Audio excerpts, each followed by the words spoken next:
Now we'll have some presentations for our folks who are working on research stream 2. And I'm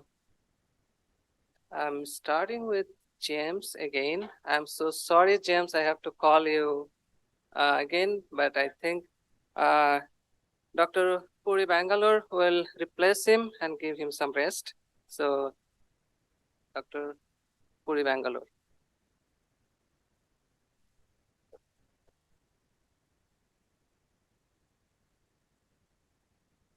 Hi, everyone. My name is Puri Bangalore. I'm a professor here at the Computer Science Department at the University of Alabama. So I'm presenting this on behalf of the team. The team consists of Steve, James, Jeff Carver, and of course, all our staff staff and students who are working on that. Arpita, Trupesh, Sefer, and many of the people whom you will probably have already met over the course of this workshop. Okay.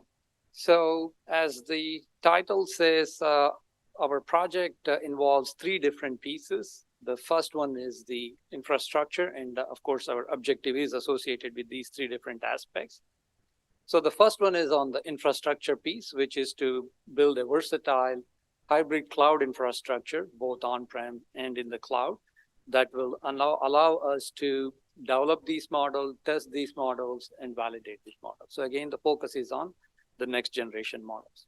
And the second aspect is provide the stewardship. So again, this is both in terms of the software development best practices, as well as governance and a structure in case we have input from many people into this particular engine model, how to take that, what are the good standard software development practices to incorporate these multiple commitments from different groups who are involved in this project. And of course, the last piece is the integration of both the infrastructure and the software development piece, and provide the capability to run these next generation models and do the simulations and all the associated products with that. Okay, so these are the 3 goals associated with our project. And again, we have a long list of achievements here, but I think I want to emphasize a couple of key ones. The first thing that I would like to really focus on is the next gen in a box. So this is something that Arpita, so as you can see, she's there in the picture over there.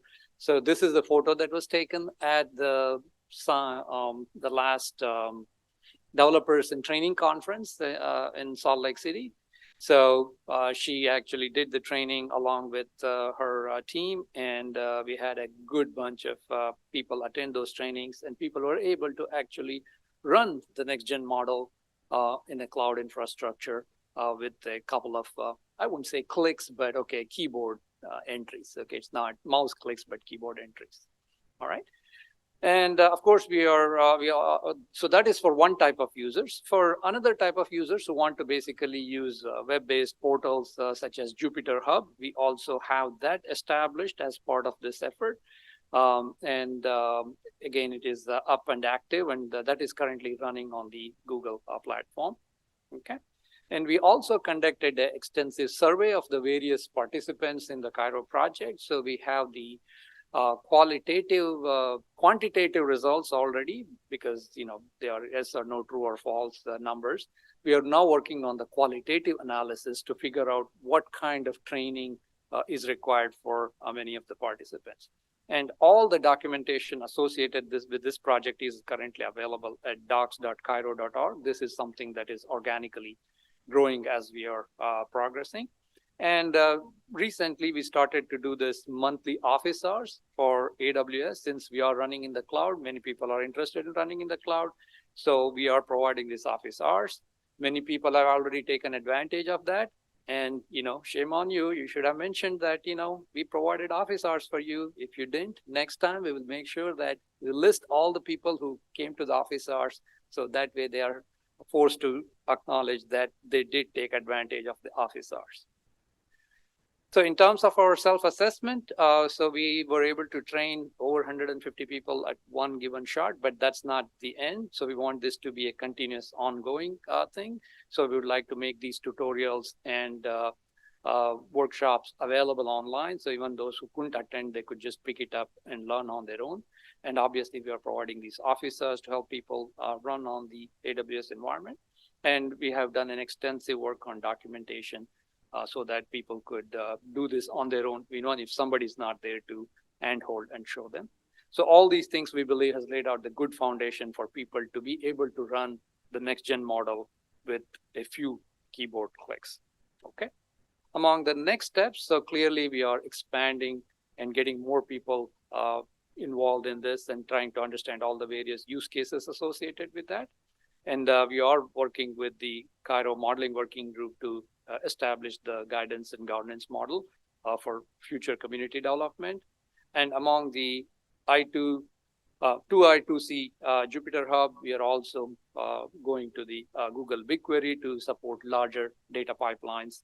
And the next part is also to focus on the on-prem infrastructure. So far, we have been using the AWS and Google Cloud. So we also plan to expand our on-prem as well as expansion to Azure. So that's about the quick update on this particular project. Any questions?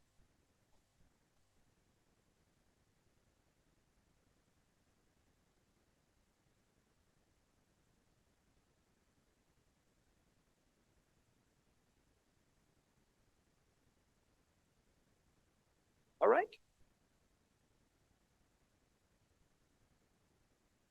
I guess the posters will be tomorrow. So if you have any questions, please drop by the poster tomorrow.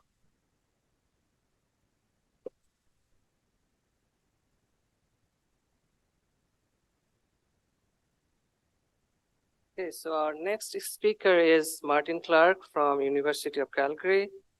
Martin will talk about advancing the predictive capabilities of next-gen.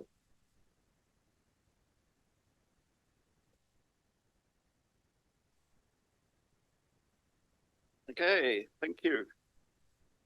So this is what we call our Omnibus project. This is our fiscal year 22 project. And the overall goal is to advance the predictive capability of the next generation water resources modeling framework. So we wanted to focus on two key areas. The first was to advance the next generation architecture. So that has some tasks in model design, numerical accuracy and efficiency, and flexibility and extensibility. And we also wanted to improve the simulations of hydrological processes. I'm pleased about this first bullet because it was the first time I was able to use the word hitherto in a proposal. So I was quite happy about that. So there's some processes that have been missing from many hydrological models, and we wanted to work on methods for large domain parameter estimation and methods for more comprehensive model evaluation. The figure on the right, I've got this in my poster tomorrow, is talking about the fill and spill processes in prairie potholes. That's a really interesting phenomenon where you've got dynamic changes in contributing area where gradually more of the potholes fill up and are contributing to the catchment. And then they can drain or evaporate, and then you get a rapid drop in connectivity. So you've got dynamic changes in contributing area that are also hysteretic.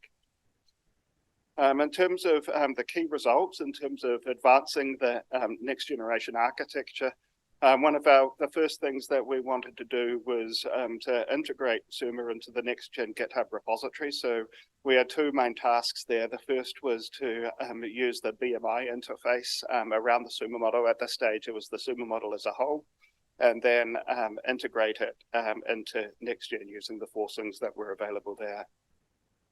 For model design, we're looking at example designs for modules in NextGen by improving the conciseness and clarity of the SUMA code base. What we've done is that we've gone through a lot of the flux routines, and around each flux routine, we've decomposed it so that there's an initialize, update, finalize step around each of the flux routines. And that's the main refactoring that we need in order to fit things into the BMI template. So I can show you some examples of that tomorrow if you want to have a look at some of the code. And then, so a lot of what we've done now is made things BMI ready so that we can mix and match modules at the flux level. We've been working a lot with Ray Spateri's group, who's here, on numerical solvers. One of the key things that we've been thinking about in the way that we've been building models is on separation of concerns, so that our physical processes are separated from their numerical solution. That enables us to use third-party solvers and engage applied mathematicians in the way that we solve the equations. So we've done that, and we've implemented the sundial solver, which is a state-of-the-art solver, and beginning to look at accuracy efficiency trade-offs and how to improve that. In terms of flexibility and extensibility, when you're using more robust numerical methods, we've got temporal variability in the computational hotspots. So we need more agile parallelization methods, and we've been experimenting with the actor model there. In terms of process algorithms, I mentioned the prairie pothole work. Been working with Trish Stadnick's group to have a model agnostic version of the prairie pothole algorithm. That's been advancing well. We've parameter estimation that's going a little bit more slowly. We've been working on computationally frugal sensitivity analysis methods that are leading into a large domain parameter estimation studies. And then we're doing a lot of work on model evaluation. Wouter Knurben's here, and he's been developing a spatially distributed version of the CAMELS database that we can use as part of a model evaluation testbed. In terms of the self-assessment, the science advances, we've been improving the model design, and hopefully some of what we're doing in terms of thinking about object-oriented approaches, data hiding and things like that would be useful for other models, and we need to begin to have the discussion as to how that cuts across. We have improved the numerical robustness, and the cost is more. So obviously an increased accuracy also comes at a cost, and one of the things that we're doing at the moment is looking at what Ray calls computational reasoning. You really only need the more accurate solution on a really small number of the time steps. So switching in the solution methods that you're using in order to get there. Improved process representation, I talked about that, and new capabilities for model analysis. The operational changes is, we talked about this a little bit this morning, where the research to operations pathway is really quite long, and a lot of the work that we're doing is thinking about new modeling approaches that would ultimately be useful in some future version of the next-gen water resources modeling framework, and potentially be available for use operationally by NOAA. The broader impacts, we've been thinking about model design. Fred mentioned this morning the think tank workshop that we postponed, unfortunately, because we thought the government was going to shut down, and then it didn't shut down. So that was where we were thinking about how we can build models from modules, and then think about some of the standards that we need in order to do that effectively. And some people have mentioned that we've been thinking about a governance approach for CIROH contributions to next-gen, how that's formulated and how that interfaces with the Raytheon thrust. Next steps, contributing to advances of the next-gen architecture, further advance next-gen modularity, interoperability, and extensibility, improve the numerical accuracy and efficiency of models in next-gen, and enable applications of the next-gen framework in heterogeneous computing environments. For improving simulations of hydrological processes, we're further refining algorithms for processes that have been neglected, improving capabilities of next-gen to simulate processes in diverse environments, improve the accuracy and fidelity of next-gen simulations, and extending capabilities for process-based model evaluation.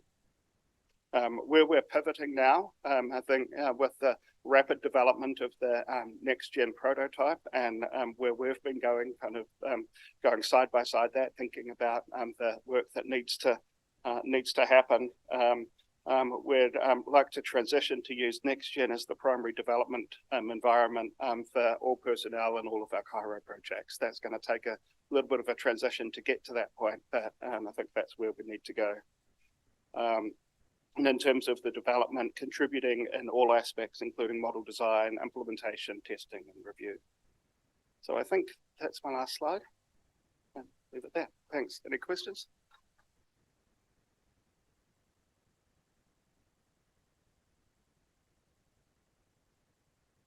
Yeah, Hey, Martin, do you have this in a separate Git branch, or is it, where is this? Is it in a separate Git branch in your own repo, or is it public, private? How can I get to it?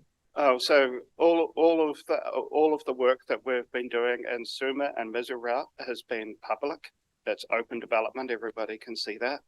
And then the one pull request that we made is to the OWP GitHub repository. So everybody should be able to see that.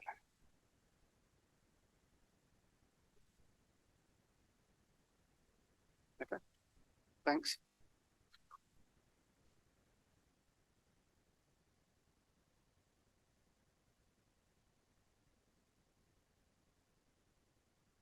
I'm not sure if Gray Nearing is here or anybody from UC Davis in place of Gray Nearing. If not, then we'll move to the next presentation.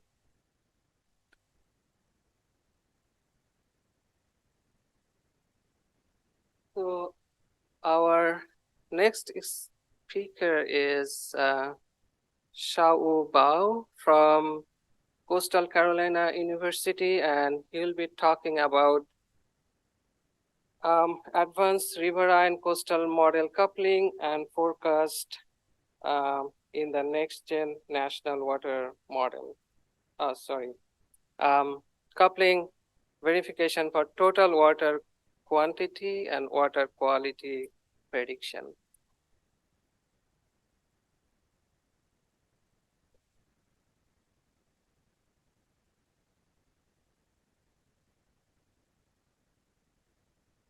Hey, so good afternoon, everyone. My name is Shao Bao, and I'm Coastal Carolina.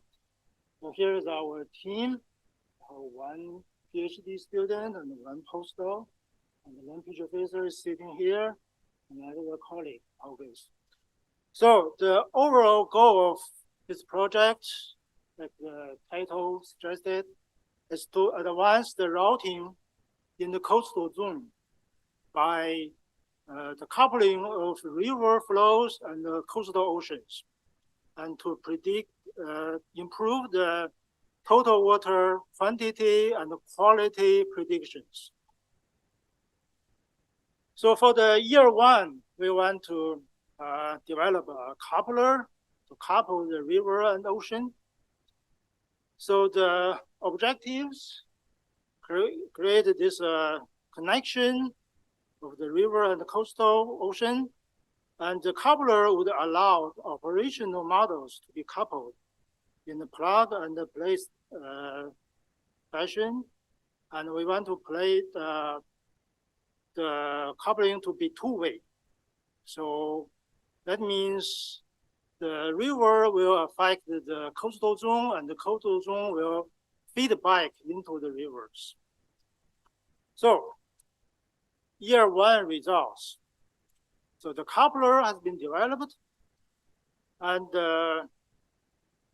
we say first time the national water model is expanded to cover both inland rivers and coastal zones. Here we say first time. We understand that there are many other efforts to use the national water model river flows to drive the coastal hydrodynamics model. But here, what's unique in this work is that the coupler and the coupling method is two-way, meaning that we not only use the national water model's river flow to drive the coastal model, but the coastal model's result is feedback into the national water model in real time. So this is the like two-way traffic interactive coupling. So here we have an example. This is a landfall Hurricane Matthew. So if you run the national water model, the latest version 5.2, you will run the model out of the box, uncoupled, then you get the marine line. By the way, this figure shows the discharge in the coastal zone. You can see that the upper panel show the boundary conditions.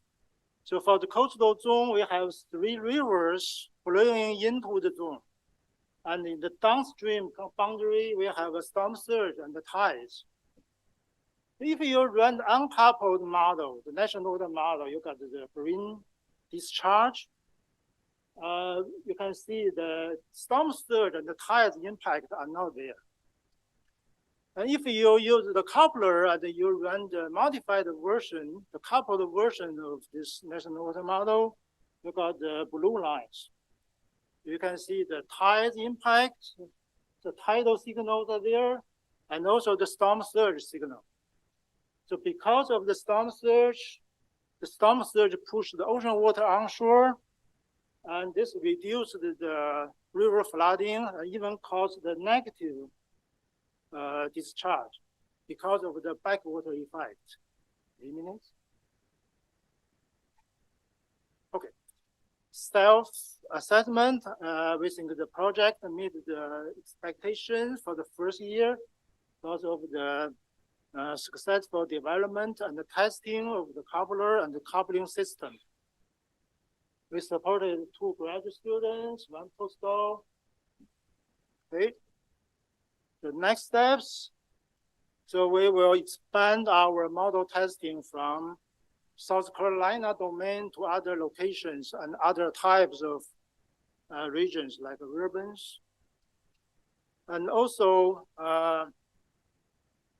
we want to explore the R2O possibilities of this work and also utilize alternative verification data sets because the main problem of this modeling is the lack of ground truth observational data for model validations. So another thing is we want to go beyond the water quality, water quantity, and start to look at the water qualities. So that's it. I'll take questions.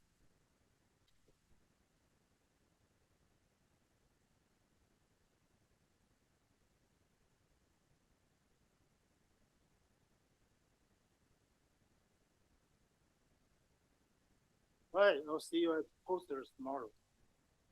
Thank you.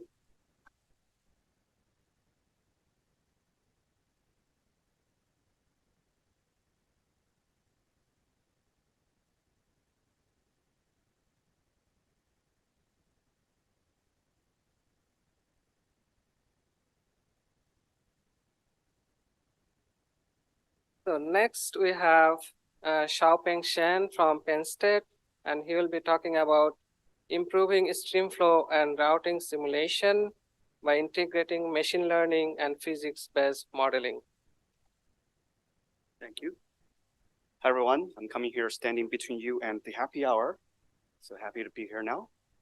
So our project, these are the folks who have supported at Penn State, including Yalan Sona, research assistant professor, Ted Bean as grad student, and Catherine Lawson, a researcher. And this is also in collaboration with Martin Clark's group. So the objective of the project was to apply physics-informed machine learning and a particular genre, what we call differentiable modeling. We know that machine learning models are very powerful and they gave highly accurate results, but they leave much to be desired. We do not interpret, we cannot understand what they're doing. They do not produce variables that we cannot observe frequently. And also, we cannot learn or test hypotheses because they do not represent the sensitivities correctly. So there are very many limitations that we want to address. So we built this differentiable modeling framework, which I kind of give a highlight over here, where we have neural networks that output some parameters, which are then fed into a process-based model. In this case, HPV, but it could be other hydrologic models in the national water model terrain. And these parameters, and then you run the model with these parameters, and then that model outputs some stuff and then you do a backpropagation to train this neural network. So the feature of the method is that it's a seamless connection between a neural network and process-based models. We train them all together in an end-to-end training scenario. So this is what we call loosely as differentiable modeling. So in terms of the key results, we've already have a high paper on Nature Reviews Earth and Environment to summarize the overall concept and philosophy of differentiable modeling that's published early this year. We have a differentiable rainfall runoff model that has multiple papers that has been published, but the most recent one in HES in 2023 that show off that this differentiable models has a high performance, cutting edge performance compared to even the LSTM, which is very exciting because you think of the LSTM as a ceiling, but we find that we can even reach or even breach that ceiling in some cases. And we also find that our model extrapolate better in data sparse scenario because you have a physically based backbone to support the model when there's no data to learn from. And we also implemented, this is Yalan Song's work, implicit solvers for these differentiable models. So these implicit solvers, you need to iteratively solve equations for many rounds, and that created a problem for automatic differentiation. So we have these joint models to connect models and pass the gradient through, allowing the joint training of implicit numerical methods. We also implemented a differentiable river routing model, which can help you to learn river parameters on the river network based on downstream hydrograph. So we did a self-assessment of impacts. This review paper has been accessed 2,000 times. And the paper that the differentiable streamflow paper, the code that comes with that paper has been downloaded 1,000 times. We see that there's a lot of interest in utilizing this new tool. And the differentiable modeling tutorial that we did at the CIROH Developers Conference was well attended with 100 more people and many asked questions. I'm glad to see that. Also, we have given many invited talks on differentiable modeling and including some keynote talks. And we've received a lot of inquiries on how to implement this differentiable model in a global hydrologic systems in hydrologic modeling scenario, as well as the continental scale. So there's a lot of interest in that. So I want to show you this one figure where this black curve is this is the CDF of the NSC, obviously a curve toward the right, the better. This one is a traditional model with a traditional parameterization pipeline. And the one in the middle is the black line, the red line is a traditional model with our differentiable parameter learning. So use differentiable methods to get you the parameters. And the green line here is the LSTM, which is the big guy in the town. It's still very hard to surpass, but the purple line here is our differentiable model. The one that we evolved the structure based on data, and we evolved the parameterization based on data, so we can see that that purple line almost exactly matched where the LSTM is. So you get the top of the line performance, but now you can also output variables such as ET, recharge, all these hydrologic variables that we care about that is not directly observed. So the next steps are to apply differentiable differential modeling paradigm to more models such as SAXMA and such as other models in the next-gen framework. Also, we will bring this routing model, this is what TAP-INDUS did, to a larger scale and train it on and apply it in a much larger spatial scale, in continental scale. And also we're preparing infrastructure to run this on national scale, connecting with the next-gen framework for a national water model. Yeah, so that's pretty much the main content. Oh. Yeah.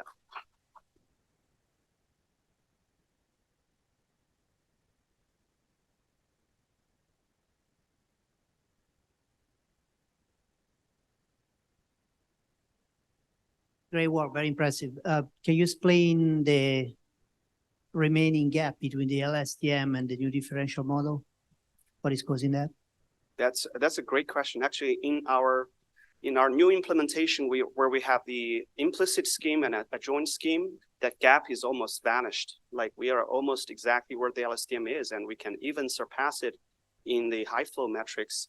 However, we can't exceed LSTM and in the high flow and the low flow at the same time, because we think there's some forcing errors, because our model respects mass balance, whereas LSTM does not respect mass balance.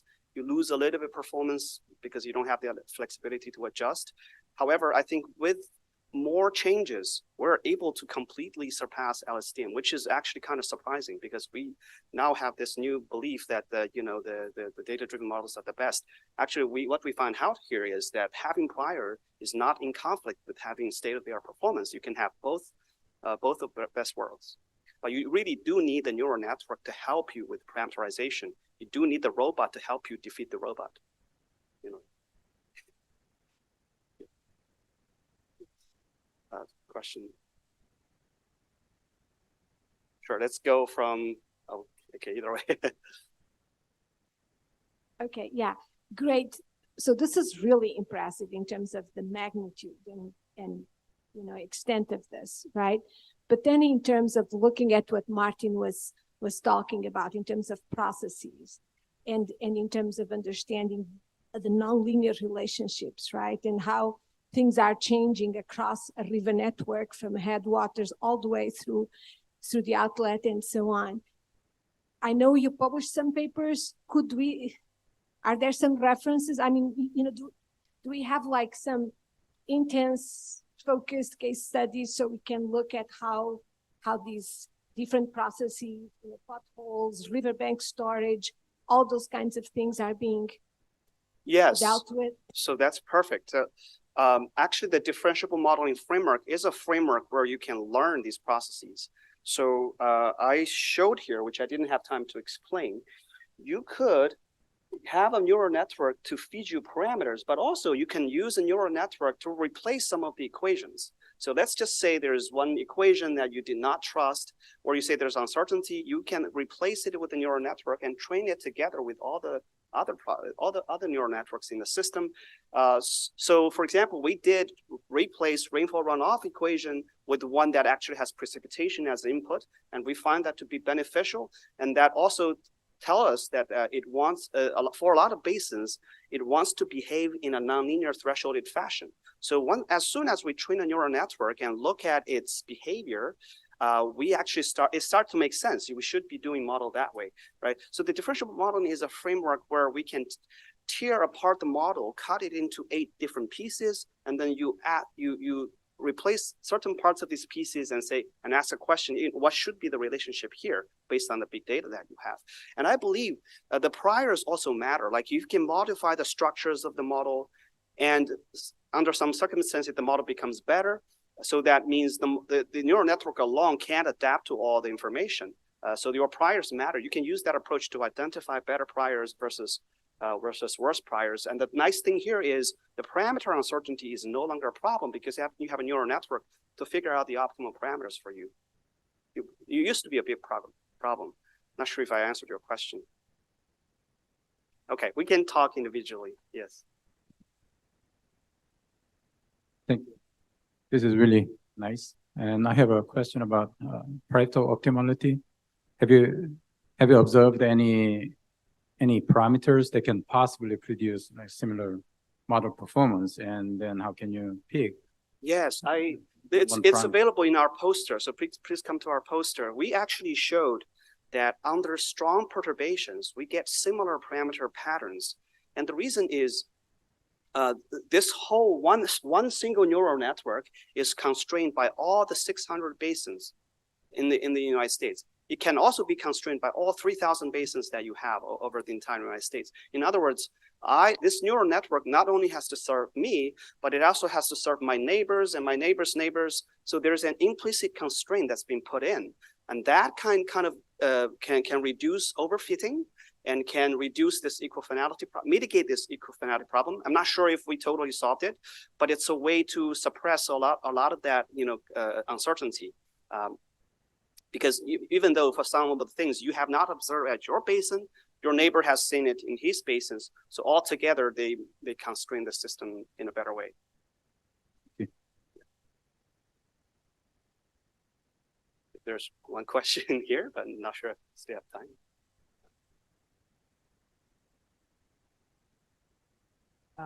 I'm very new to this hydrology. I'm in computer science department. But just wanted to know if you're using LSTM model or layer on, so have you tried any other layers on neural networks other than LSTM?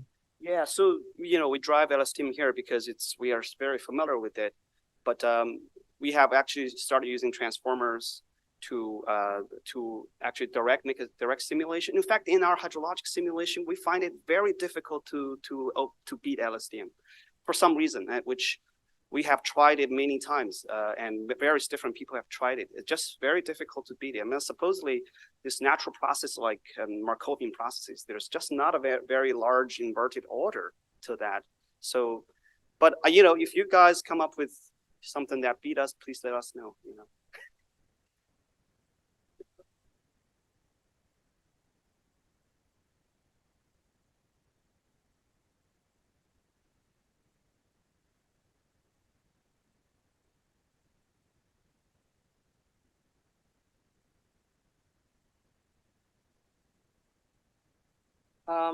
I have one bad news for you, is that Mukesh is not here to present his project today, but the good news is he will be presenting his work tomorrow.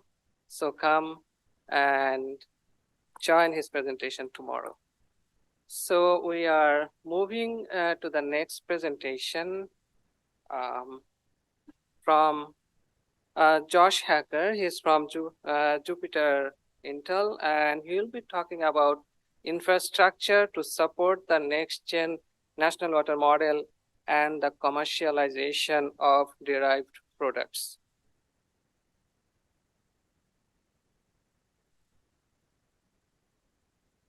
Thank you. Here, I thought I'd be standing in the way of food and maybe beer, but so I guess I'm getting whatever. I guess I'm getting off easy. Great job being ahead of schedule, everybody. So now for something completely different. Before I jump in, a little bit of background on us, just a few seconds to put some of this into context. This is very much a direct and vanilla attempt to address the request. So hopefully we're not too far off. Our business model is software as a service. So we operate quite differently than somebody like RTI, for example. And it also means that our view on the market and what the market means and what the potential are is going to be quite different from that. So take that for what it's worth. And in developing this, really our core scientific work is around developing hazards, hazard layers. So in this case, it's flood. So this has all been done within the context of, over the last 20 months, building a new global flood model from scratch that includes coastal, fluvial, and pluvial inputs. Because the calibration is mostly done in the United States, you can think of it as a continental scale model. It shares a lot of things conceptually with other models that are out there, including the next gen, and it's not all the way, but a long way towards BMI compliant. So take that for what it's worth. I'll just go through these quick slides here. The proposed goals and objectives, which is what we wrote in our original proposal. We wanted to lay the foundation for future broad commercialization. We want to help CIROH understand work that can lead to the water model output being useful commercially. I like the idea from yesterday about an industry advisory board. If there's something like that is useful for CIROH, I think we'd be happy to participate in that to provide our view. Again, our lens is different from others that are typically in this space. The workflow, we know how to do cloud-based workflows, optimize data structures, all that stuff. We want to contribute these things in ways that make you go faster. When your science goes faster, we can improve our products more quickly. So there's a symbiotic thing we're looking for here.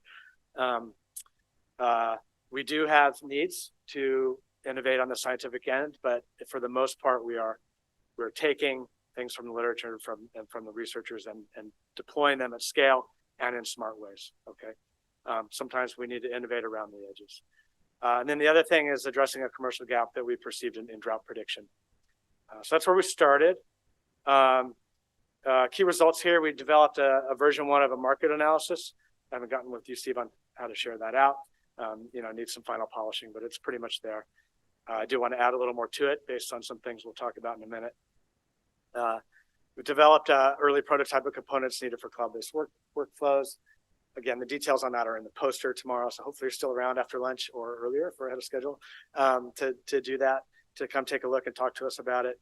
A lot of it is very near to the kinds of things that are being done in other parts of CIROH. So finding those key points where we can drive them in is kind of what we want to focus on over the next year.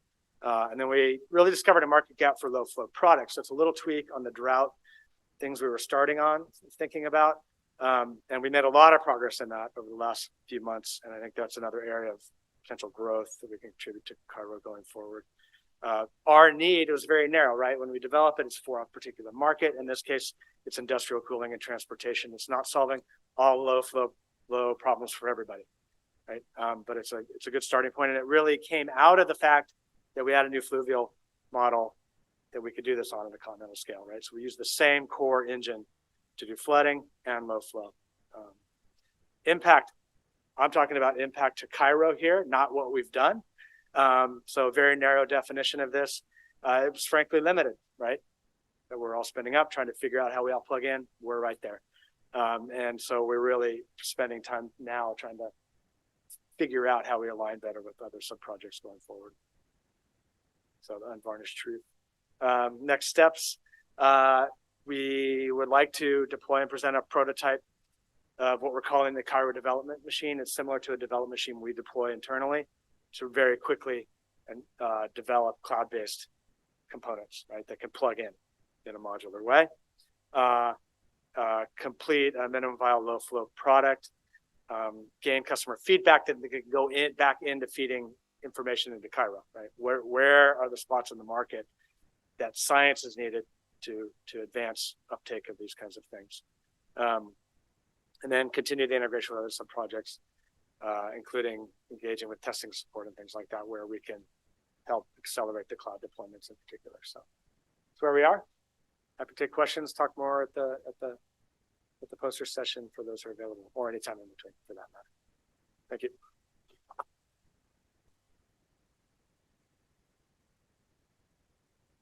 Hey, good morning, everyone. I'm Mukesh Kumar, and thanks a lot for skipping your breakfast to just be here for the presentation. Sorry. Is it off? Hello? Hello?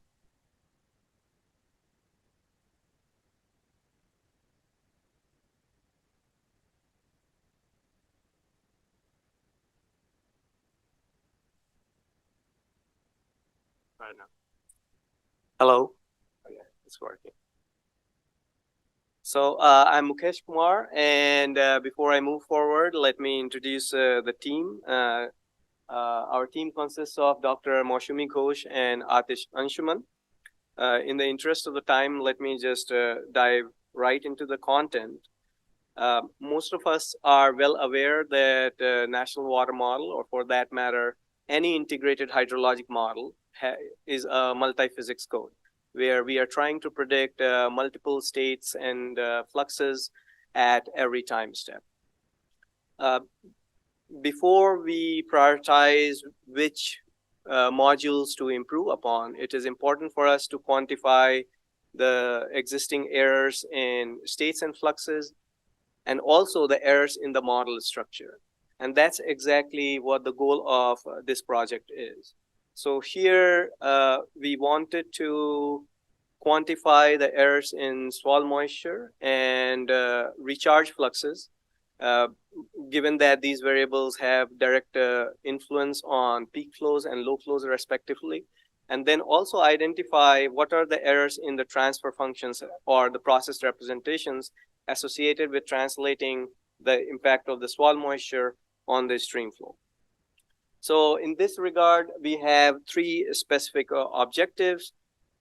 First two are to identify errors in the variables and errors in model structure. And the last one is assuming that there were no errors in a given module, will that improve our stream flow prediction? So that's the third objective that we wanted to pose. So in this regard, so regarding objective one, what we have done is we have selected 15 gauges to watersheds in different hydroclimatic zones in the US. We have compiled data of both daily swell moisture at 1 kilometer scale. This is the downscale product from Fang et al. And the recharge data, which comes from USGS Reed's product. We are using these two variables to assess how good the predictions are in National Water Model 2.1. Next, in order to identify the model structure errors, especially in regards to how the runoff is generated. What we are doing is first we come up with a machine learning model that connects the observed variables such as rainfall, soil moisture, evapotranspiration, and such to stream flow. So this in a way represents what is the best prediction we can get given the observed data. Now, obviously, these data can have or have inherent errors in themselves. Then what we do is we develop another machine learning model, but this is just based on the National Water Model simulated outputs. So again, here the input is rainfall, soil moisture, ET from National Water Model, and then simulated stream flow from National Water Model. So now these two transfer functions, one which is connecting the observation data and one that is connecting just the model data, these two are compared to identify how much is the model structure error and when they start having influence on the stream flow. Lastly, what we are trying to do is to then use several estimates of, let's say, from alternative model, estimates of soil moisture and recharge, providing that in this machine learning model to assess if those states were correct or better in the National Water Model, will that improve our stream flow prediction or not? So these three objectives allow us to assess model structure errors in the variables, and also whether alternative models are good enough to improve the National Water Model stream flow predictions. So we have already compiled the data. The goal for year one was also to do all the comparisons of soil moisture and recharge. In year two, we intended to develop that framework of comparison. So we spent a lot more time in developing that framework. So that's what we have done. We have two team members that are supporting this project, Moshumi and Atish, and all the codes that we are developing are going to be uploaded on GitHub and is already available. If you want, or if anyone wants, we can share them. So in terms of the scientific advancement, what we are hoping to do is that this will be a framework which can be used on any model, not just National Water Model, but that's the goal here. So as long as we have input and outputs from a model, we can use this framework to assess for different modules where the model structure errors are. So I'll stop here and open for questions. Thank you.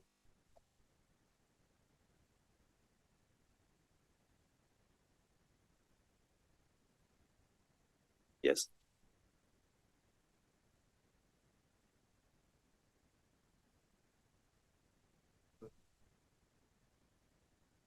Three steps, right? So do you calibrate NWM before the second step? No. So here our goal is to assess the errors assuming a calibrated model. So given a calibrated model, what errors are. So when we are saying checking the transfer functions, it has influence of the parameters that have already been defined there. Yeah.